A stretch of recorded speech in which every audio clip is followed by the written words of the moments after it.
But unfortunately, what that means is the recording will not pick up any of the voices unless someone is holding a mic. So if you have a question, and we'll do questions at the end, I'm going to hand you the mic so that everyone on the recording can actually hear you, okay?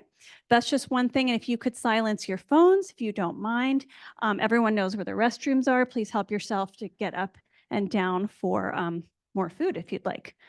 So tonight we are talking about very expensive medications, and we have some great add-ons tonight. So we have Richard here from MAP, from the Nevada Medicare Assistance Program, and he's here just to spend 5 minutes at the end to talk to anyone that would like more information about specific drug pricing. So he can help with that, and he's got some great swag for that. So real quick, I just want to introduce Craig Fraley, who's here from Clark County Credit Union, who is our sponsor, and they have been a loyal and faithful sponsor for many years and help us put this on. And he is just going to introduce himself and talk a little bit about what he does and then hand it back. I figure if I stand here, I won't be on the camera, so. Good evening, everybody. Clark County Credit Union, we are very proud sponsors of Rosamond's Neighborhood Health Series. It's a very valuable resource, and it's great. It's open to the community. So it's just fantastic that they're able to put that on, and we're glad to help. We are the medical filled credit union. Some of you have heard me say this before, but we're open to anybody. And I like to say that if you have an allergic reaction to banks, we are the cure. So we're owned by our members. We are not for profit, and our profits go back to our members. I have some magazines over there. They're full color. Don't wait for the movie to come out. It's a really good read. And you can join online or over the phone. I also have these little cards over there. This is a $50 bill that's yours. If you open an account with us and you use this code MAGIC, we put in the first $50. No strings attached.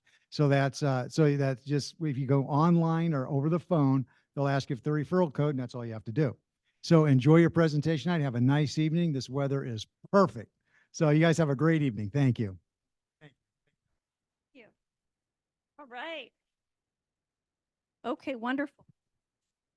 Okay, I am going to introduce our speaker tonight.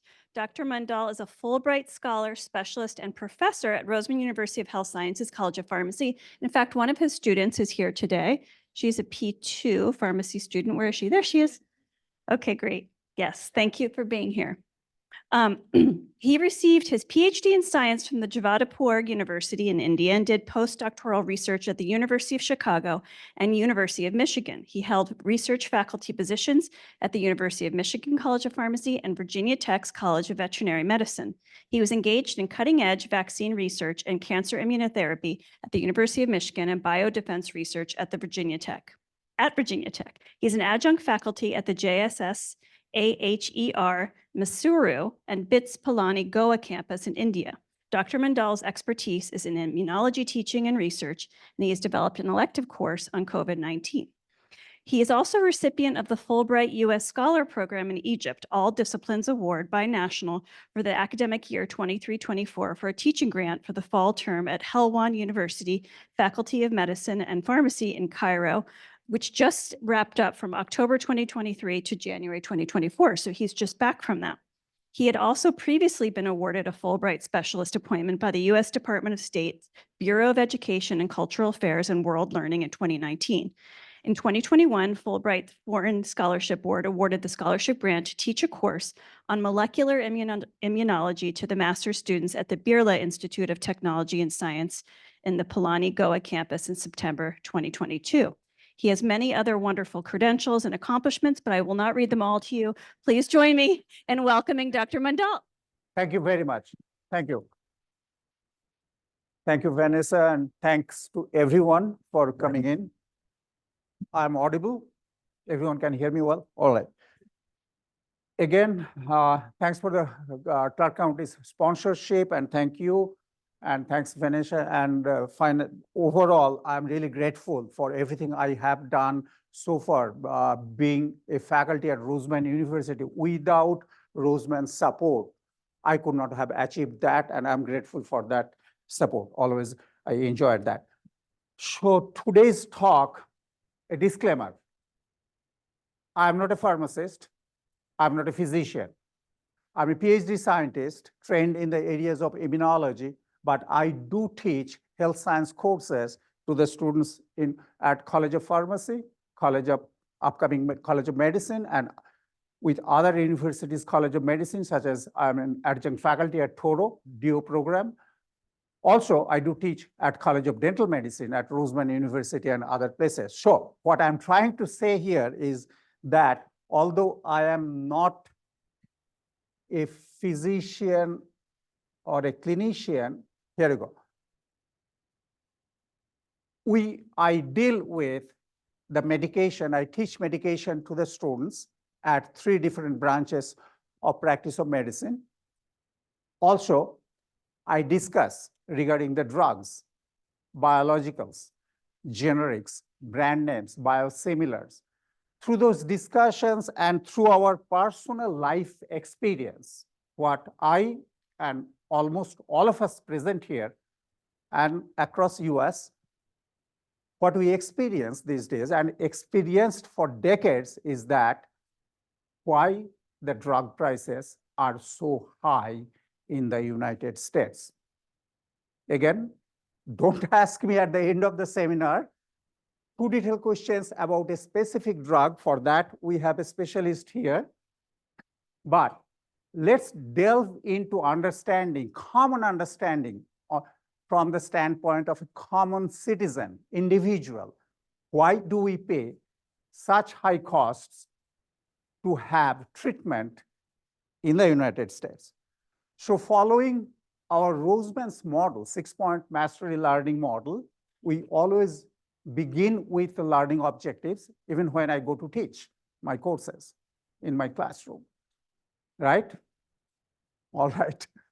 So these are the things I will try to attempt to explain and develop an understanding on affordability of healthcare cost in United States. And following that, affordability is the key or fundamental to a healthier, prosperous nation. In the conversation of high drug cost, we always, sometimes, not always, maybe, sometimes we forget that no one happily takes a medication unless we are using supplements and etc. Some immune boosting supplements or etc. When someone resorts to medication, therapy, treatment, they are vulnerable. They are helpless because they have a disease condition. So that tells us that affordability of healthcare is very important for a prosperous nation. And beyond prosperous nation or within that prosperous nation, such as US, there are individuals like us, like you, and everyone else in this country, in this county. So when those individuals cannot afford a medication that they depend on for their well-being, collectively, not only the individual becomes vulnerable, but nationally, collectively, the citizens of a country, they don't do well. That's the whole idea, and I will show you some data towards that. Next question is complexity of drug development and pricing. We know some part of it, but there are many unknowns. Subsequent to that, we will get into some data about public opinion, meaning we all experience this, we all kind of understand these things. But what is the collective public opinion regarding unaffordable healthcare and costs associated in US? Because when we think about changing something, changes in the society are done few different ways.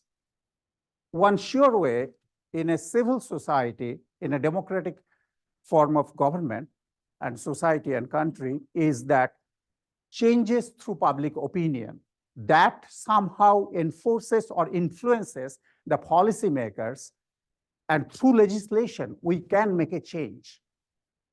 So I will address a little bit of public opinion on high healthcare costs in US. And at the very end, there are some recommendations. It's not that no one understands why it is so, and can there be something done to change it. That's where I will end this talk, talking about some recommendations for affordable drug pricing to lower the healthcare cost. So let's begin with the problem, statement of the problem. This is my personal experience. As Mrs. Maniago mentioned that I traveled to Egypt. Yes, I did travel to Egypt to teach a course at the Helwan University of Faculty of Pharmacy and Faculty of Medicine. That's down below me. So prior to that, I traveled to India. Originally, I'm from India. I thought that I'll be out for 4 months. So let's go visit my mom. She is about 86-year-old. When I was in India, the top photograph is a temple in India, in my hometown in Calcutta. That's what I was seeing there. I thought that I will get a cardiac checkup and thorough blood panel exam, routine test, and I could get all those things done, ECG, complete blood panel, such as lipid profile, A1C, and triglyceride level, that's lipid profile, liver enzyme tests, everything done, along with cardiac checkup by a senior cardiologist with Calcutta Medical College, which is over 200 years old institution founded by British, in 2 days, and the cost was within $50. There you go. Then I traveled to Egypt. Unfortunately, first time I went to visit one of the Giza pyramids, I was crawling up. Someone was coughing in front of me. Later, I realized that I perhaps caught something and I got infection. And Cairo is incredibly one of the highest polluted city in the world. A lot of particulate matter in the air. Anyways, long story short, I needed treatment. And I flipped through the yellow pages, means Google, where is the closest clinic. The Pure Clinic was down the street where I was living in Zamalek Island within River Nile in Cairo. I called the clinic around 3 p.m. on a Wednesday or Thursday afternoon. The physician who attends that clinic, he would not be there that day, but I just requested and explained my situation. I really needed treatment. The lady, she said, okay, come here by 7 o'clock. We will get Dr. Ghab, who is the PCP. He came in and saw me he came to the clinic just to see me that evening, most likely. But anyway, it was done. He prescribed strong antibiotic, and that was a second floor clinic. Walked downstairs. There was a pharmacy across the street, El Zabi. I filled the prescription. Total, the physician, Dr. Ghab's visit, specifically he came for me, was about $20, equivalent of EGP, Egyptian pound, and 1 week of cough expectorants and antibiotic taken together, $24. All right.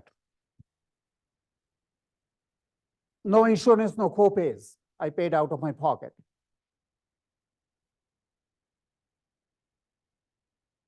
Sam has rheumatoid arthritis, not very uncommon disease.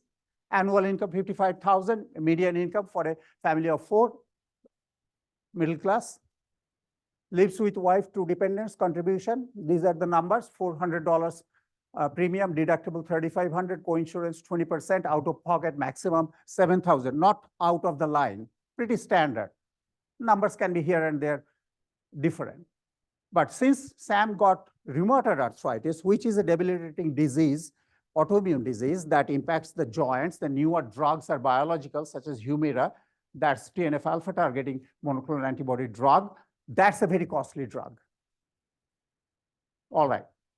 He got to pay, and that would cost about twice a year, maybe 3 times a year. He need Humira treatment, injectable. That would run into about $30,000. It's a very costly medication, although Humira is a 20-year-old drug. Yes. He would have to pay about $11,800. This is the breakdown. Out of pocket each year for his treatment, but he has family expenses, and the situation becomes only grim for uninsured and a lower income group individuals. So when you think side by side, these two stories of individuals or case studies of individual, one American going in India and in Egypt could get medical treatment necessary, got it done by less than $75, within $100, within 2 days. And another American, Sam, who is in US and earns reasonable amount, decent amount, but still trying to struggle to pay the medical bill, that makes us question there got to be something wrong. And this is our collective experience. This is not Sam's personal experience or choice or my personal experience and choice.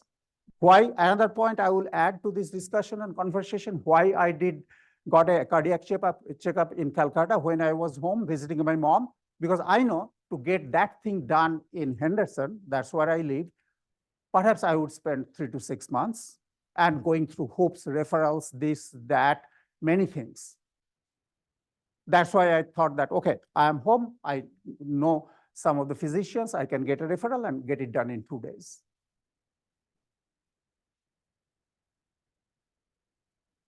With that background, which is our collective experience, healthcare is not necessarily it helps individual, but collectively, affordable healthcare, keeping the cost of medication treatment, that is imperative or very important for a prosperous nation. We often forget that. If I am not capable of going to work and fully functional with my fullest ability, then I'm not contributing to my job that for which I have been hired for.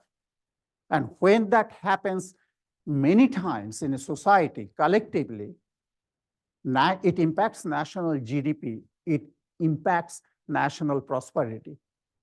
Oftentimes, that aspect is lost in our conversation or in our thought process when we talk about high cost of healthcare. So consumer access to effective and affordable medicine is imperative, not only for public health, longevity, social equity, and overall economic development of a country and a society that where we live in.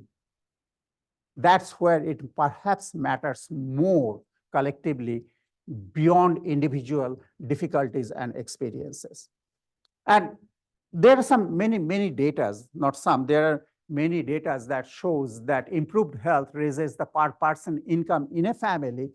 And when that happens, it automatically improves the productivity, meaning that individual is doing something, do have a job, becomes more productive.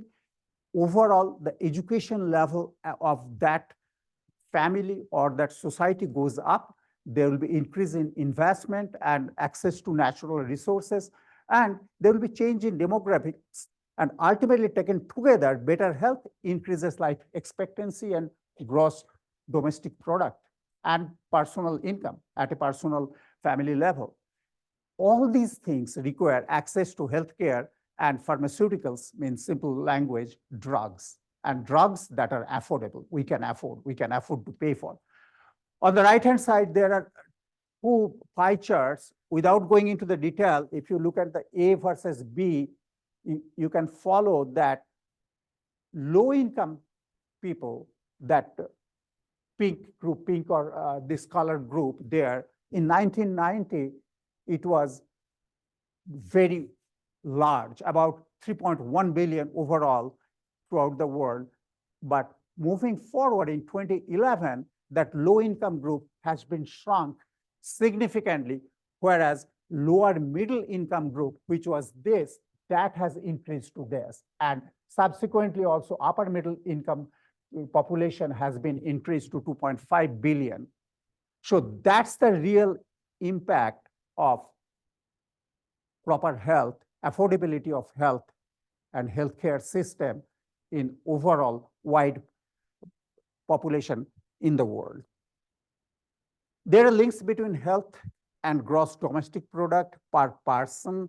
So simply what it shows is that higher GDP per capita, when it increases, that is actually influenced by improved child health and providence of the nutrition to the child, and the child becomes adult, then improved adult health and nutrition.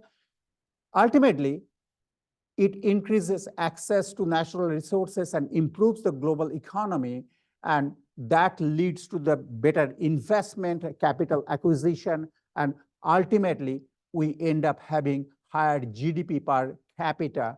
Overall, a better health is the key to prosperity. That's essentially it shows.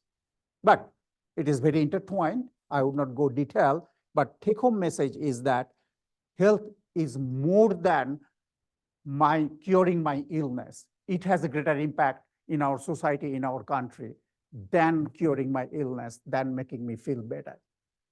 So consequences of high prices of medicine, eventually poses challenge to particularly overall, not very particularly, I'm sorry, it's not very specific to one group of individual. It impacts high income individuals, it impacts middle through low income, but middle through low income group of individuals are more impacted compared to the high income group of individuals because they can afford it. Whereas middle through low, they can't simply afford it. But nonetheless, it leads to significant hardships for individuals, and healthcare systems' inability to provide population-wide medicines are very negatively impacted when prices are high. Thus, pharmaceutical pricing policies needed to be looked at, needed to be carefully planned, carried out, and we need to revise it. What has been developed in this country or elsewhere in the world, maybe 40 years back, these are the drug pricing policy, or this is the way we will authorize new drugs coming into the market, that needed to be changed.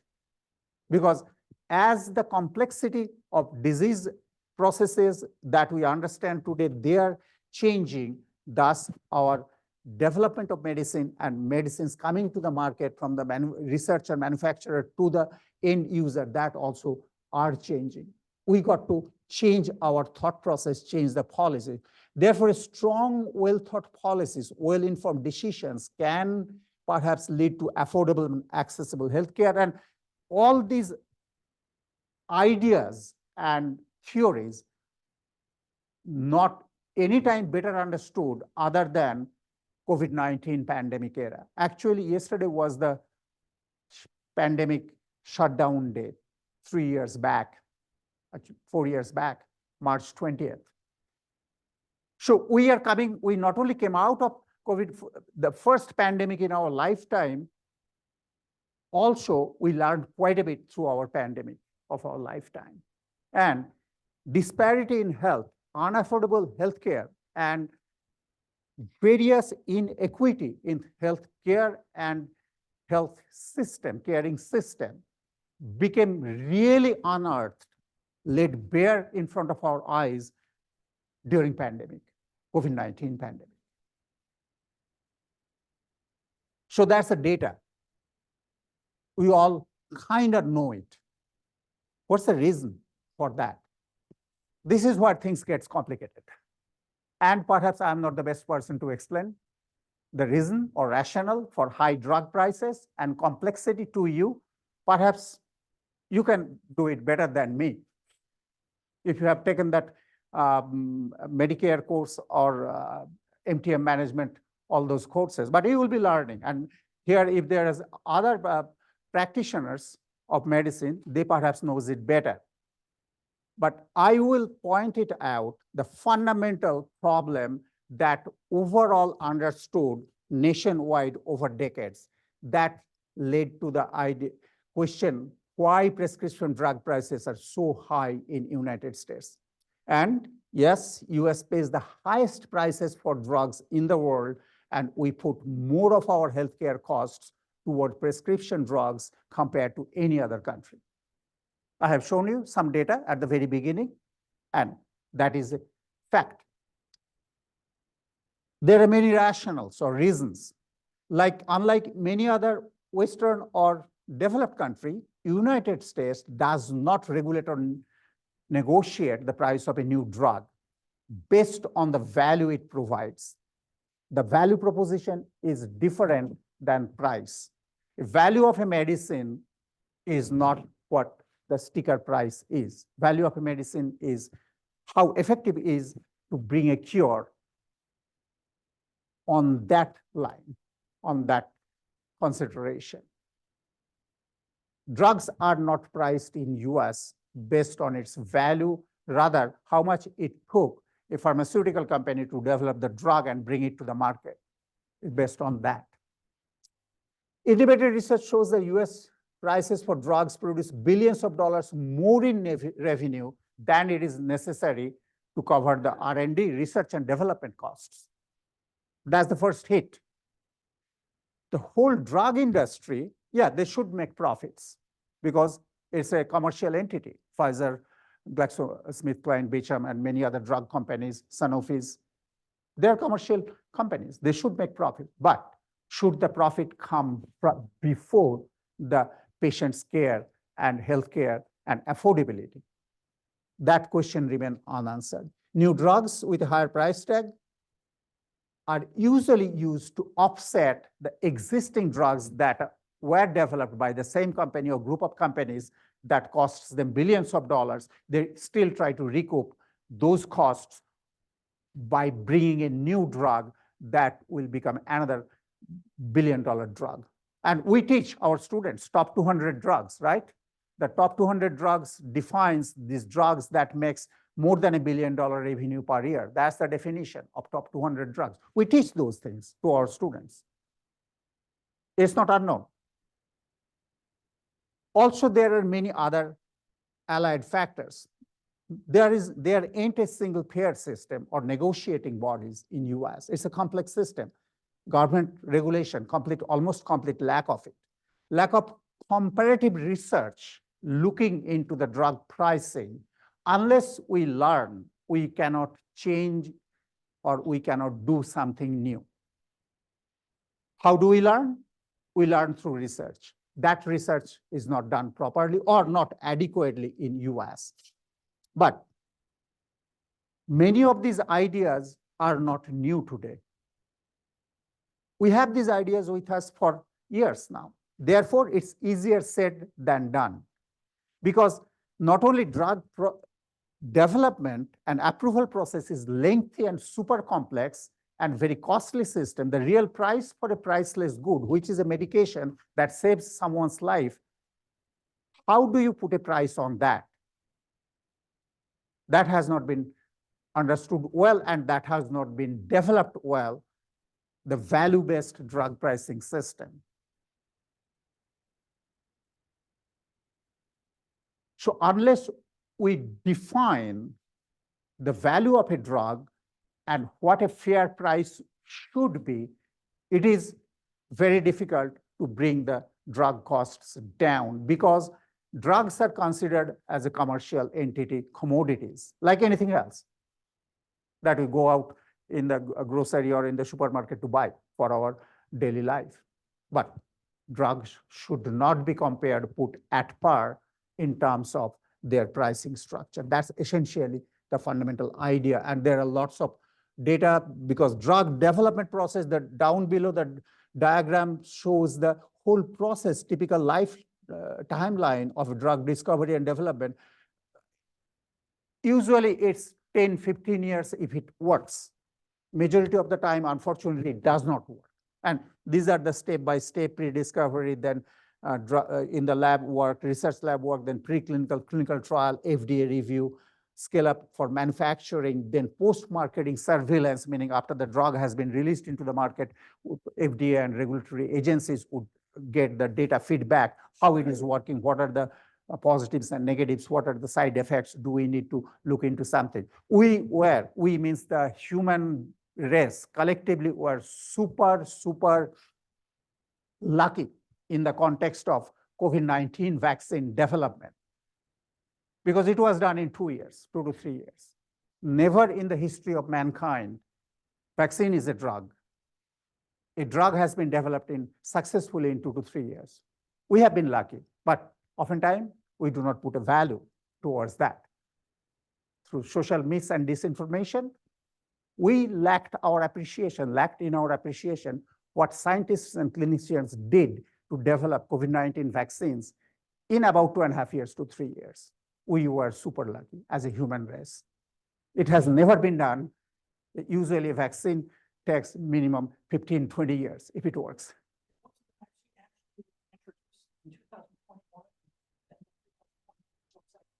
Yeah, so year and a half. You're right. Using more time. It's year and a half to 2 years at the max. So it has never done before. Never done before that quickly. Usually it takes about 10, 15 years to develop a vaccine. Yes, you're right. So what is this system of drug development? Biopharmaceutical sector of US is a more complex market structure than any other sectors of healthcare. Yes, because it has multiple layers, perhaps more complex than any other sectors of entire economy. That is also true. So overall complexity of the system is one of the root causes of why we pay such a high price for prescription medication. And it became even more complex with the advent or development of the prescription system. Certain drugs, you have to have a prescription to purchase it, whereas certain drugs you can buy over the counter as a OTC medication. Conventional market, whereas are more relatively straightforward, involves straightforward transaction with products and cash flows, meaning I have a need to purchase a commodity or a product, I have cash or credit card, I go to the market and purchase that if I can afford it. But drug is not that. There are multiple layers. You got to see a physician, got to see a nurse practitioner, you have to have a prescription. Even to have a prescription, there will be generics versus brand names, what is in the formulary. There are layers, complexity at every level of our healthcare system. And a prescription drug may be only purchased under the supervision of a government licensed pharmacist or a physician, and some are over the counter. The purchase of any medicine is considered to be potentially harmful and may require approval. So there is a need why we have a system of prescription that is strictly followed in US, because in Egypt or in India, you can actually walk up to a pharmacy and you can ask for a course of antibiotic. Most likely you will get one if you somewhat know or can talk your way through or out to the pharmacist who is dispensing the medication. But the rationale for prescription drug, etc., in US, without prescription, we cannot purchase a drug. There is a good meaning for it, but it overshot the real meaning. Now it added to the complexity. So on the left-hand side, we have a conventional market structure where we have a producer at the top, then wholesaler, retailer, and at the very bottom end, we have the consumer. That's the flow chart. And the money changes hands, and ultimately, what producers makes, then producer to wholesaler to retailer to consumer, and the money then flows back to the producer. That's the way usually a conventional market for any other commodities do work in our system all over the world. Whereas on the right-hand side, this is a simplified healthcare market system with a third-party health insurance provider. I actually would struggle to explain it to you. In the center, there is a patient. That's for sure. And the patient is covered under insurance. Insurance is most of the time provided by the employers that pays the premium. Premium goes to the payer who offers the health plans. And that could be negotiated and are negotiated with the group of physicians or clinicians. And there are co-pays that patient pays, and patient also pays sometimes premium directly to the healthcare providers or plans. So this is a complex system. It's not on the left-hand side. I need a loaf of bread. I go to the Smiths or somewhere else, Albertsons, I pick up a loaf of bread and pay it. I can do that for my healthcare need. Simply, I cannot. But I could have done that. If you remember my first introductory slide, I did go to a PCP. I don't live in India anymore, but my brother lives there.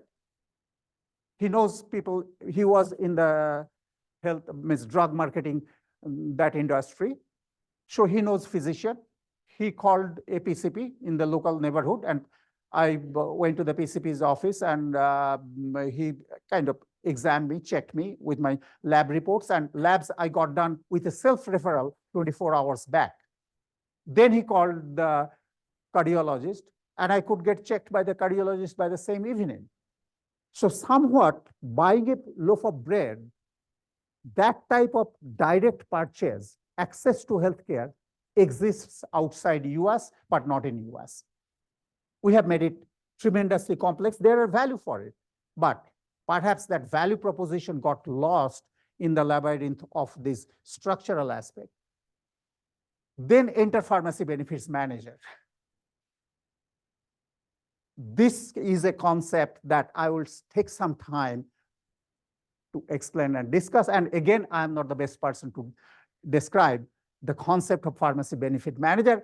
In 1960s, to streamline the drug procurement, distribution, and to keep the drug prices down for the consumer or the patients, this individual or this concept developed in US.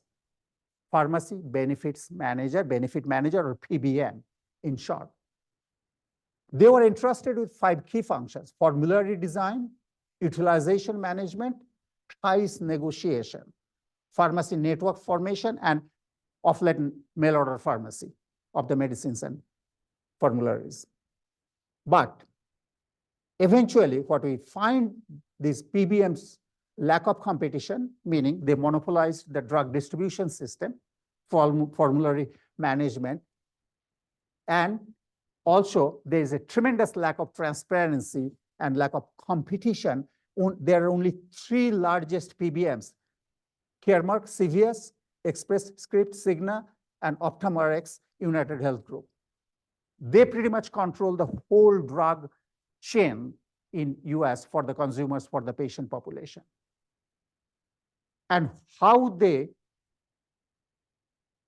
does their job, their business is not transparent at all. And down below is kind of shows the complexity and thereof lack of transparency. Here is they are middlemen.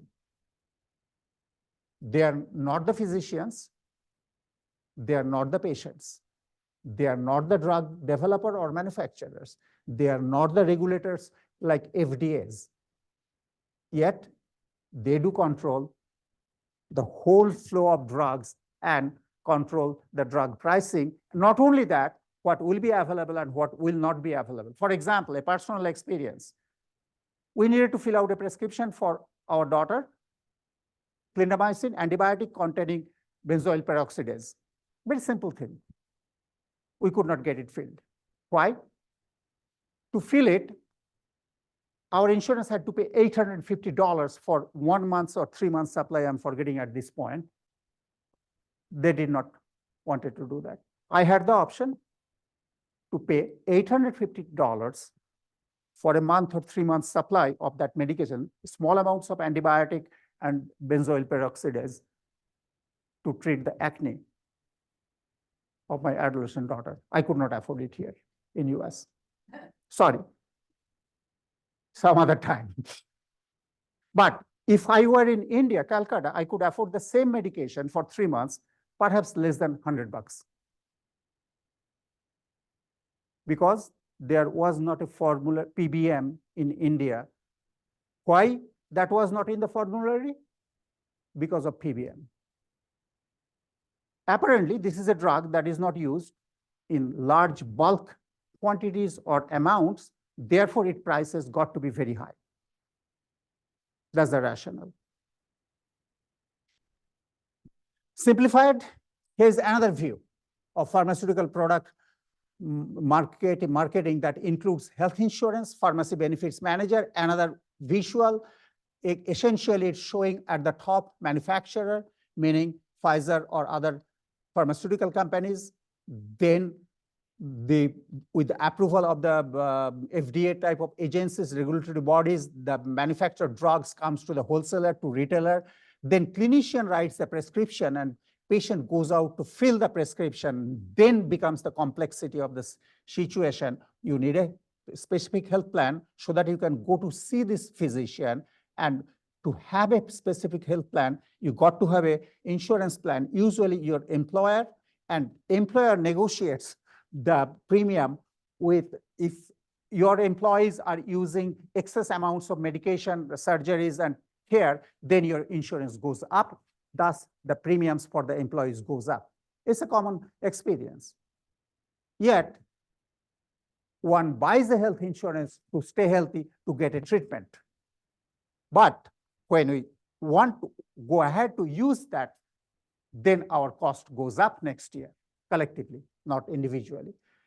And if you consider pharmacy benefits manager on top of this complexity, then it comes from the manufacturer, they negotiate the rebates, and that negotiated price with the rebates that pharmacy benefits manager gets from the manufacturer, then they release the drug or create the formulary so that CVS can keep the formulary. So it's dependent on the wish or the margin level, what a pharmacy benefits manager thinks that keeps their pocket line healthy. We get to pick up, we get to be using that drug can be prescribed, and I could not afford, my daughter cannot get clindamycin benzoyl peroxidase to treat her acne. That's the summary there.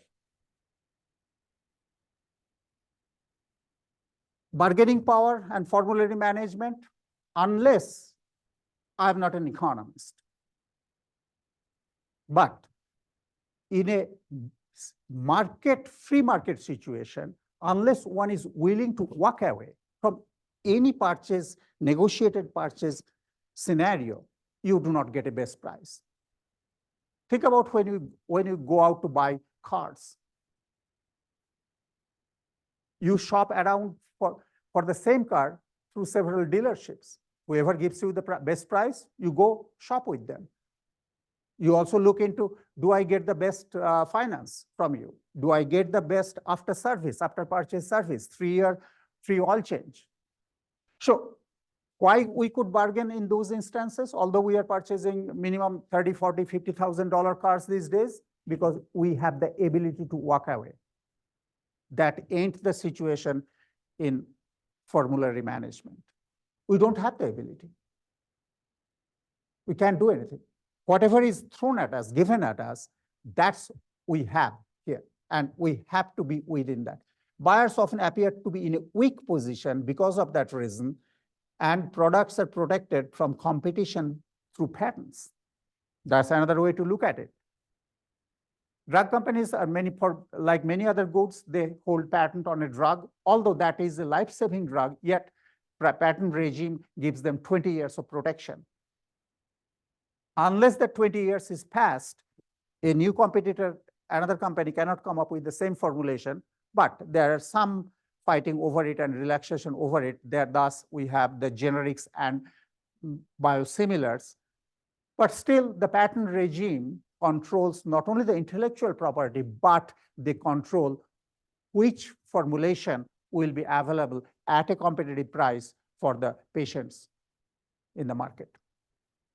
And fragmented nature of the US healthcare system further weakens this whole bargaining system or the thought of bargaining there. Next, I will show you some data on Kaiser Family Foundation survey on the public opinion on the prescription drugs and prices. It looks into the drug prices, affordability, and skipping the medication. Yes, responsibility of higher drug costs, and finally, recommendation for fixing the drug prices. So let's look at the data now. Lots of information, but overall, over 60% adults in US take at least one, and 36% adult takes at least 5 prescription drugs. So think about the consumption. Consumption level high, yet consumers do not have a say how much they would pay or what is a fair value-based pricing system for medication. And here is the detailed data. 1 prescription, 15%, 2, 11, and 4 or more prescription medicine, 25% of adult US population uses that. Affordability is a bigger issue for those who are currently taking 4 or more prescription drugs, meaning by simple math, if 1 drug is costly, if I'm taking 4 drugs, it will be costly as 4 times, as simple as that. No surprise there, because my salary doesn't get quadruplated if I have to take 4 different medications or combination of diseases to take care with different drugs. About 3 in 10 adults report not taking their medicines as prescribed at some time point in past year because of the cost. That's very significant. As I mentioned at the very beginning, no one takes a medication just for fun. So what happens to that individual who cannot afford the medication that they were prescribed by a clinician, physician to take care of their disease condition? And these are the detailed data. And data is not good. 26% has difficulty in affording medication. 1 in 6, 16% reported not filling a prescription. For example, diabetic patients, many a times they would not be able to afford insulin. Either insulin is in short supply or they can't simply afford it because they have overreached their quotas of insulin for that quarter. Ozempic and these new medications, newer drugs, GLP-4 analogs, they are not only treats diabetes, but they are miracle drug that controls their weight and their hunger and etc. They will be billion-dollar drugs. So who can afford them? As the days goes by, only very few and riches can afford them. About 1 in 5, 22% took an OTC drug instead of a prescription medication, and 30% say they have cut pills in half. That's happening in US. Yeah, many a times when we talk, our emotions play high. But if you look at the data, data do not have emotions. Numbers do not have emotions. They give you the stark, naked facts. These are the facts. Skipping medication due to high costs, about 3 in 10 say they haven't taken their medicines as prescribed due to cost. 2/3 of the adults say not as much regulation as there should be to limit the prices of medication so that they can continue with their treatments. Drug company profits to blame for high drug costs? It depends on who do you ask. But overall, there's a consensus there. They do share some responsibility, at least at some level, without getting into the political wrangling. They do share some responsibility. That's overall agreed. Public trust is on party line. Another, without getting into the political wrangling, it is essential that, as I mentioned early on, that changes do happen that does not work in us. The system that is not working, if either a drug, medication, or insurance cost, etc., through a policy change. When we talk about a policy change, that essentially ingrained or tied to a political system in our country and everywhere else in the world for that matter. But perception also varies in that context. Who do you ask? Who do you think? Who trusts government to lower the cost of medication and affordable patient care? Despite concerns about the cost, the US public overall, 63% sees the benefits of prescription medication, which I would also agree. What prescribing or prescription medication did in US is taken away many anxiety, many side effects, many other effects due to medication, and properly managing a patient's treatment plan, rather enforcing the patient to see a clinician so that proper advice, proper guidance, and in a control system, patient gets the best care. But some way, somehow that got lost, but there is a value for prescription medication. Finally, recommendation. Here, after a few slides, I will end my talk. So we have understood, hopefully, the magnitude of the problem. What do we do about it? That's essentially the recommendation. There are many bodies that work over the years at government agency, non-governmental agency, or quasi partnership between government and non-governmental agency. They recommended making medicines affordable, a national imperative, National Academies of Sciences, a few years old, but you can freely access this. That's perhaps the most comprehensive recommendation came out through their research and data, how we can tackle this best. Lots of words on the left-hand side, but filtering bullet points are on the right-hand side. Come up with generics. If brand names are costly, come up with generics, meaning go outside the patent regime or bypass the patent regime, not exactly coming up with Humira, adalimumab, but come up with a biosimilar, adding a small molecule that will differentiate from the biologicals to biosimilars or brand names to generic. Limit increase in price, limit the price hike. Few years back, there was a story that I'm forgetting the guy's name, youngster bought a company, I think antiparasitic drug or some type of rare infection treating antibiotic. The price increased 700% in 2 years after this guy acquired that company.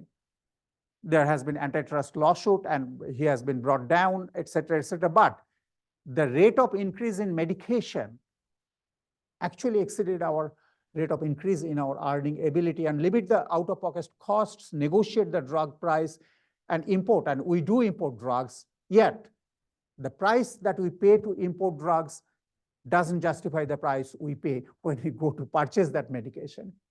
Medicines are primarily comes to US in bulk from India, China, Brazil, Ireland, few countries in the world.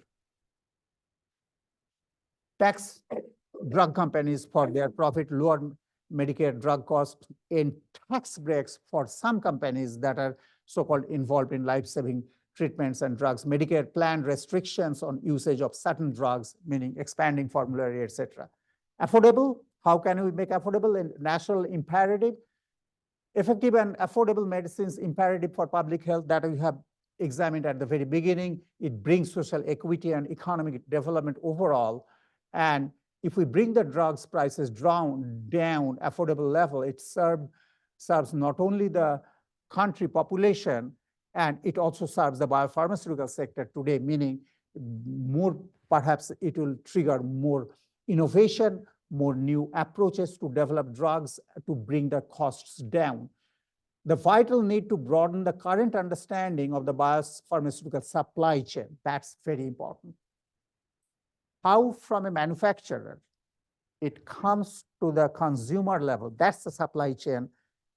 We have to really understand it with more clarity and transparency. The financial interactions among participants and often contradictory and confusing. Yes, it is confusing. It's not very easy, and it's deliberately kept that way so that until I understand something happening wrong, if I perceive it, but I do have to understand where did things go wrong, I cannot make a change with the best intentions. Accelerate market entry, use of safe, effective generics, as well as biosimilars to foster competition, ensuring continued affordability and availability of these products.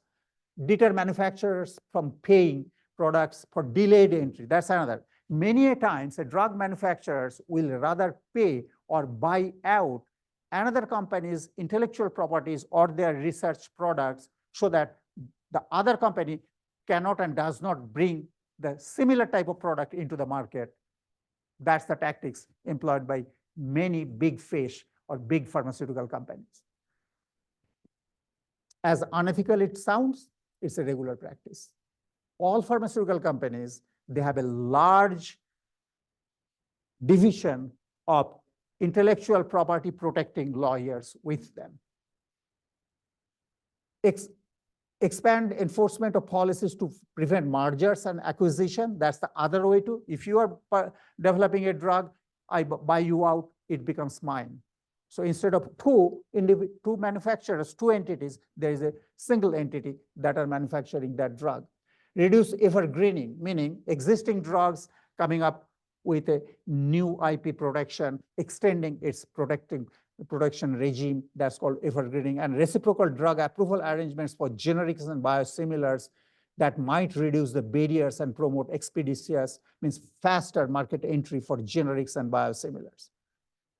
And develop policies to restrict the use of dispense as written, meaning many a times there's a collusion between a clinician who will write the specific drug and specific way to dispensing the medication rather than different ways it can be done that will keep the drug costs down for the consumer. So those are all the areas where one can look into, particularly consolidate and apply government purchase power. So now the policy advocating is that bring the government agencies into the picture so that collectively we can control the whole system better with a higher purchase power, strengthen formulary design, and improve drug valuation methods. One simple, quick example I will give you. I briefly mentioned that collectively we were lucky to bring COVID-19 vaccines in 1.5 to 2 years' time. Why?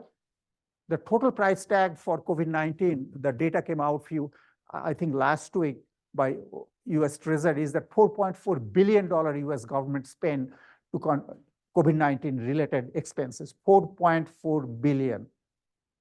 Billion, or could be, I'm sorry, it could be trillion actually, not billion. I take it back. 4.4 trillion, T, not B. So who has that money, that kind of money?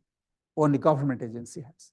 Now, if they provide that fraction of that purchase power into purchasing the medications for its citizens, things could be solved. Test and further define methods for the value proposition, value-based payment system, formulary design, price negotiation, flexibility in formulary design. Less costly drugs provide similar clinical benefits. Yes, you always don't need to have a brand name drugs. Generics can do pretty much similar things if they are approved properly and easily available. Amend Medicaid drug rebate program and expand demonstration project that tests the alternative payment system. Don't always depend on what is done and maybe done wrongfully. That should not be our fundamental sole basis for moving forward, tackling the problem. Assure greater transparency of the financial flows and profit margins for the biopharmaceutical financial supply chain. This is very difficult to tackle. But these are the guidelines. It can be done. Some of these things, if some of these things are adopted, disclosing the net prices received and paid for the drugs, including all discounts and rebates at a national drug code level on a quarterly basis. Essentially what it states that PBMs should disclose, I procured this medication from India or Brazil or Ireland, brought into US, and this is the price I am selling it to the retailer, CVS, and etc. And this is the price the consumer is paying. There are glaring studies done at MIT or Harvard equivalent institution that one simple aspirin type of medication is charged $10 per pill when someone is admitted to any hospitals in the country. Aspirin. You can buy baby aspirin of 100 aspirins vial for $3 or $4. But one aspirin is charged at $10 if someone is hospitalized in this country. So that's essentially, it says that submit an annual report stating the list price, rebates, discounts. Expand the disclosure requirements on all sources of income by these individuals. And here is the WHO guideline. Essentially, it mirrors at a world level. WHO is the pivotal body worldwide. External reference pricing, internal reference pricing, value-based, that value-based proposition coming up over and over again.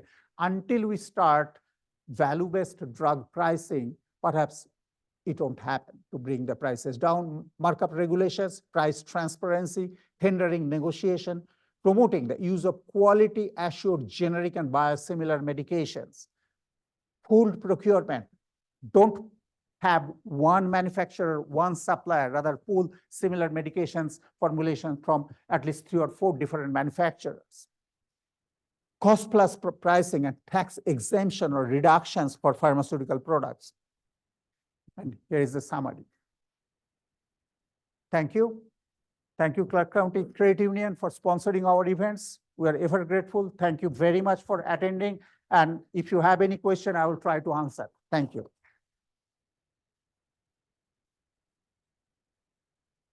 It was a question. Okay. Yes. Okay. Oh, that was your question. Okay. Thank you, Dr. Mandal. Very good presentation. Thank you. Why are the prices of medication so low in India and Egypt? Other countries, India, Egypt, and almost every other countries in the world, with the exception of some of the European countries. There are many factors. First, cheap labor. To do the R&D, what it costs in an Indian setup, India is a powerhouse not only in IT sector, but in research and development, particularly pharmaceutical research. If you, even in US, majority of the pharmaceutical companies, employees, 40 to 60% are from India. That's the fact. But anyway, what I'm saying that there is a large number of educated, very qualified researchers in India who can engage in R&D activity, research and development activities. That's the milestone, first stepping stone for development of a drug that's cheaper and easily available first. So you are starting with a low cost inventory or low cost process, because the money that one needs to pay a US pharmaceutical scientist average is $100,000 short of. That same pharmaceutical, similarly trained expertise pharmaceutical scientist in India could be hired easily for $25,000 to $40,000 per year. So here you have a 1:4 price advantage. Second, in India, there is not only the number, means the price, means how much salary I need to pay, there is a large availability, meaning if there is two of such individuals in US for one pharmaceutical company who has the specific expertise, there will be 20 in one specific state in India willing to do, even negotiate the prices down so that they can have a job. So that's the second. Third, in raw material. India is also very strong, and many other countries, and just not in India. I know Indian system because I grew up there. That's why I'm using India as an example. Indians are very good chemists. Yes, they are. They could synthesize many of these raw materials. Once the research is done, then we are going into the manufacturing. Direct procurement of the raw materials from the bulk chemical manufacturers goes into the pharmaceutical company's lab or the manufacturing facility. They can make it happen without the intermediaries. Finally, once the product is made, then it is much more easier, fast-tracked. That is not always good. R&D is good. Manufacturing is good. But the drug release, the regulatory bodies, they are not as stringent as of US regulatory bodies. I have lots of friends in FDAs and etc.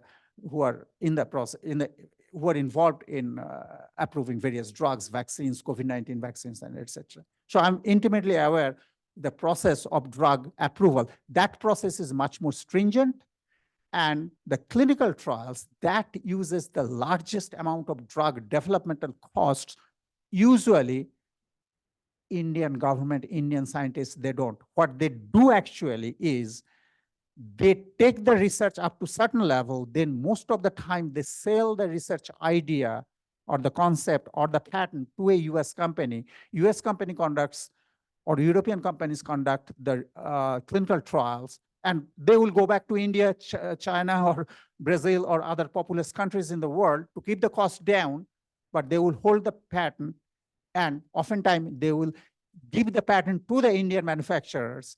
But when these things are done in India, overall, the prices are low and there is no middleman system in India.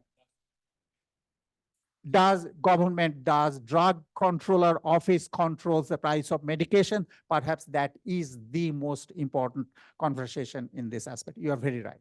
Drug Controller General of India or Egypt, they do tightly control the drug prices. That is the answer, but yes, also the peripherals I discussed. How much of the higher cost in the United States is caused by the legal system and encouragement of suits against pharmaceutical companies?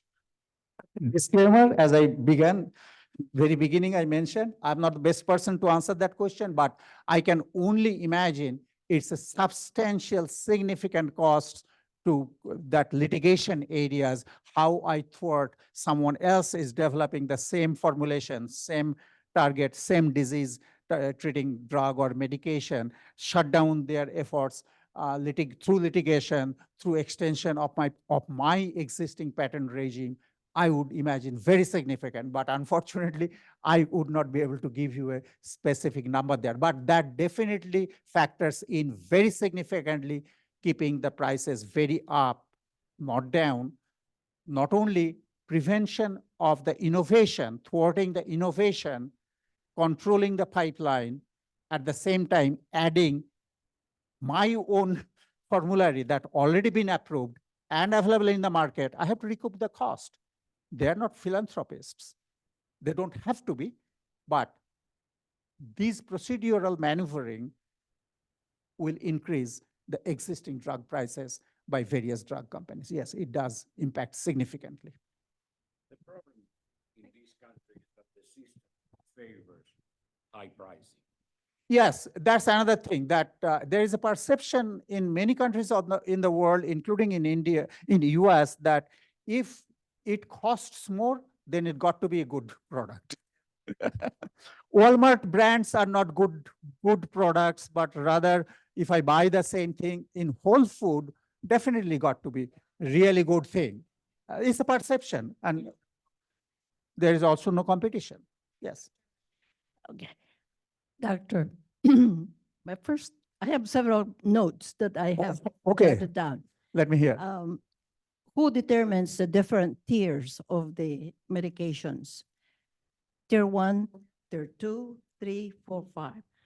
Because the prices go up as you go up in the number of Number of tiers. tiers. Right. That's PBM's job. PBM does that, but perhaps you can chime in the tier of the pricing tier for the formulary tier 1, tier 2. Well, you're right, it's the PBM. Is the PBM. Short answer is PBM. But there is not much transparency, how they do it, etc. So I, like anyone else, would not be able to answer that question. Second. The one thing that I observe is that, I'm a practitioner a long time ago. Okay. And there are medications that are very effective that are very cheap. Premarin, for instance. Yeah. Okay. Yeah. And, the different formularities that they have with Premarin is no longer available. Yes. And you have to go through, different processes Yes. in order to obtain that if it is available. And you have to get it from other countries. Right. Yeah. Okay, my next question is that it was the impression that when you have a generic medication, Right. it's cheaper than the brand name medication. But it's not always true. It is not always true, particularly in the instance where the brand names are kind of ending their life cycle of protection at the end of that 20-year phase of their productive Okay. life cycle. Just to have those medications competitive enough, the original manufacturers and developers of those products, they slowly bring the prices down compared to the earlier phase of the protected regime or days, so that newer biosimilars or generics that are coming to the market offered at a low price, my product, which is about to lose its protection timeline, I got to bring it down, make it somewhat comparable to the generics or biosimilars, so that my product also gets sold equally. I'm looking at that point, not per unit profit, rather than overall bulk profit, if I can sell 1,000 copies. Okay, the other aspect is what was mentioned, the litigation aspect. Yes, litigation. In the healthcare, that Yes. is the most expensive aspect of Yes, the care. undoubtedly. Okay, the other thing too are the lobbyists. The lobbyists, the richest, pharmaceuticals have the, Yes, that's Yes. the end of my question. Thank you. good comments. Coming down to you. Thank you. She's going where I was going to go. Okay. I don't trust the government to lower the prices because I don't care whether you're a Democratic or Republican, the lobbyists are making a fortune. The medical lobbyists are paying them a lot of money. So I think what we should do is just match the price and of whatever is being sent to the other countries.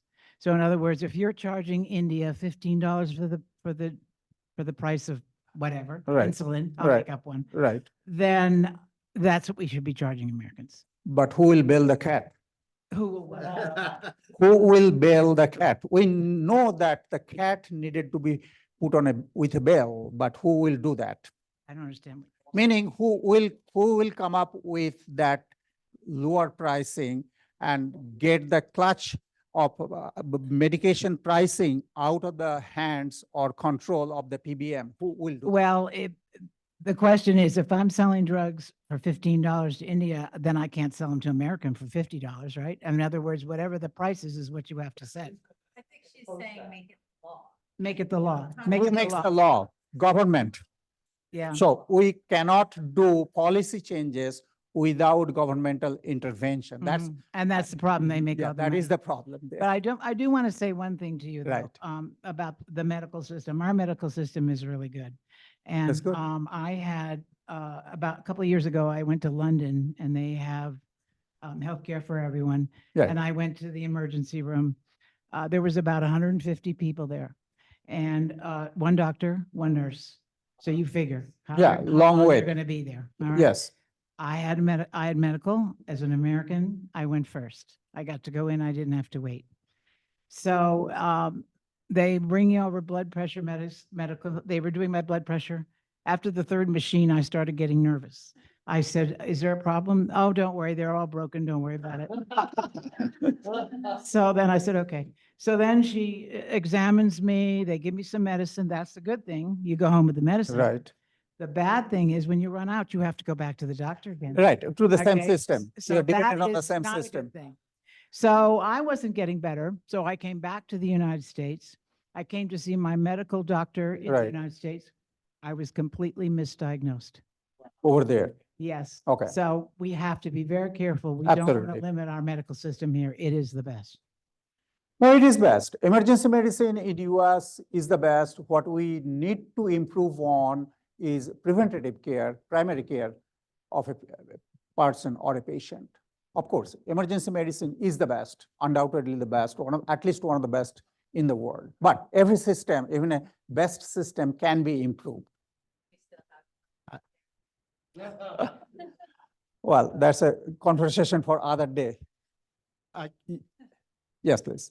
I'm sorry. I agree with everything you said, but there's another overlay on top of everything else. Right.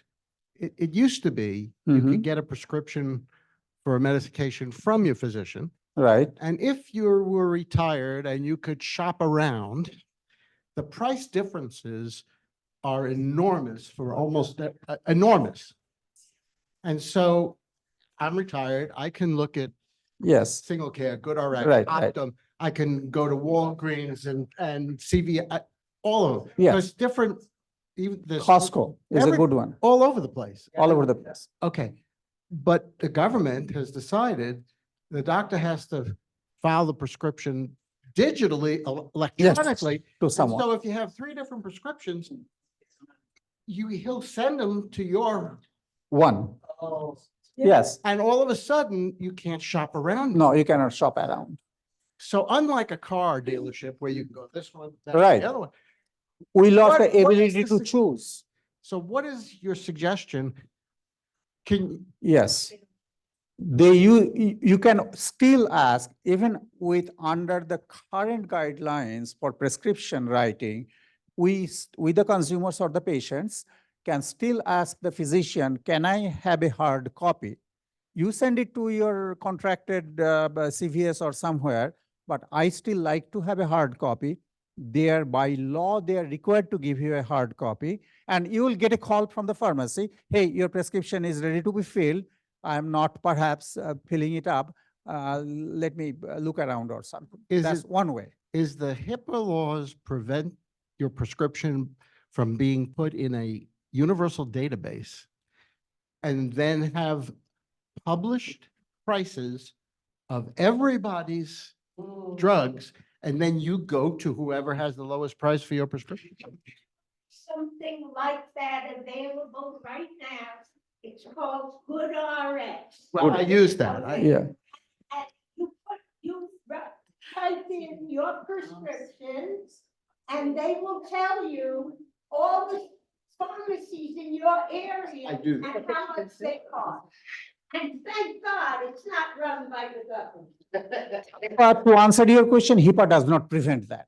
Yes. No, it does not Okay. prevent that. HIPAA is You have a question? protecting patient information, but your prescription is your information.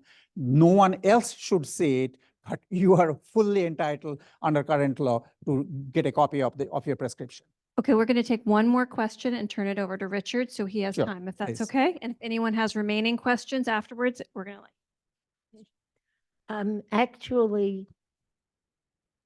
Actually, before I go into my question, I wanted to comment on this question of shopping around. Even if your prescription is sent digitally to pharmacy X, okay, you can still use Good RX and find wherever it's cheapest. You then go to that new pharmacy and say, could you please get my prescription from pharmacy X? You can do that. Okay. Agreed. What's your That's question? a way, Yes. it's a little more complicated, but Okay. you can do it. Right, Okay. it's doable. Now, I think having price fixing, which has been suggested because it should sell here the same as it's sold in India or Egypt or China Yeah. for that matter. Mhm. The problem, it goes back to labor. Yes, Okay, so if our labor costs here are 10 times what they Right, are in right. these other countries, right. we're still going to get stuck with the labor costs and their effect on the prescriptions. If you set the price lower than what the labor costs are, the business just won't sell it. Okay. Related to that, I have to say, and I'm not going to deny that prescriptions cost a lot, but affordability is in the eyes of the beholder. So we have, and I think this is a social problem of how we value things. Okay, they don't bat an eye at paying $1 million salaries to football players or entertainers. And they'll pay hundreds of dollars to get a ticket to watch their team. But if they have to pay $100 for a prescription, they probably won't fill it because they're not valuing it the same. That goes back to your value. Yes, we discussed that. Yeah, you have a point there that I think our society is screwy. Okay. in a sense, we do not appreciate the value-based system. They Yes. think doctors make too much money. Okay, but football players, hey, they get $1 million, $2 million a year, that's fine. All right. Yes, points well taken. There is a value-based system and we have to uphold. Thank you again, everyone. It's a lively participation. Appreciate. Have a good evening. I just want to briefly say that I'm Richard Davis with the Medicare Assistance Program, formerly known as SHIP. And we're grant funded through the state of Nevada, both us and our partner, Roseman University, to provide Medicare information and navigation for people who are trying to navigate their way through the system. We don't sell products, we don't push products, but we help you to figure out for yourself which product might be the best for you. So for example, right now it's open enrollment for people who are on affordable care, Medicare's Part C. And for those people, it's important right now to look at your coverage to see, is it covering my drug plan to the maximum that it could be? Is a drug that I used to pay this much for now increased, et cetera, and then compare other plans to see if you should change plans at this point. In open enrollment during October 15th through December 7th, you can also do the same thing. You should also, along with RX, what's a good X is needymeds.com or .org. I forget which it is. It's .org. And again, you can enter the drug there and compare prices. Many people are eligible for extra help. That helps to pay the cost of both a Part D premium as well as the cost of drugs. A lot of people don't apply. I think there's a large percentage of people who would be eligible, don't bother to apply because they don't think they are eligible. Apply. It's simple. It's easy to apply. We can help apply for you, or you can just go to ssa.gov and apply there for extra help. And they'll also put in an application for you to see if you could qualify for other Medicare savings programs that are available at the state level at the same time that you apply for extra help. So apply for it, even if you don't think, I'll leave you to say no. I mean, so apply. Might be worth it. Go ahead. Just a note on weekmeds.org. They have a database of every patient assistance program that exists in this country, and they have links to the applications for those plans. And that's important too, but unfortunately, if you're on Medicare, you cannot qualify for a patient prescription assistance program. But if you're on regular insurance or don't have insurance and you can't afford the price of a drug, drug manufacturers do have rather generous patient prescription assistance programs that will either give you a deep discount or even pay for the cost of the drug completely. So for example, my sister has multiple sclerosis. Her medication's unaffordable for her. She applied for that program and they just supply the medication for her. So do look into that also if you're not on Medicare. If you're on Medicare, unfortunately, you can't qualify for those programs. A Medicare Part C plan, they don't advertise it loud and clear, but let's say you are on a medication that is a high-tier drug in the formulary. You can request what they call a tier exception. Yes. I've done that, and they've granted them with, basically all they do is they contact the physician prescribing and ask, why does this patient need this med? So if it's on a tier that's a pricey tier, it's a third tier drug, and you can appeal to see if it can be repriced a lower tier, and that can often work for you. Also, you can, if you're put on a generic, so it's a step thing. So they start you a generic, but for the brand name drug, for whatever reason, works better for you. The doctor can define that this drug is not working for you, that you failed on this generic drug, and then they have to allow you to get the brand name drug at the same price as the generic, if the generic does not do what it's supposed to do for you. So that's another thing to look at. But shop around, look at pricing, look at your coverage each year during open enrollment. Things change, and you don't want to get caught without drug coverage for a particular drug that you really need. Also, look at your bill. Look at your Medicare savings notice that comes in. Billing notice that comes in. Look, have services been repeatedly charged? Have I received a service that I didn't receive? Look at your bill carefully. It could just be a mistake. Call your doctor first. But if it's not a mistake, then you might have caught fraud.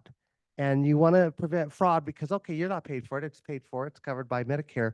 But we're all going to pay for it when Medicare has to pay billions of dollars each year in Medicare fraud. So look carefully at your Medicare notice and check for things like repeated billing, billing for services not received, etc.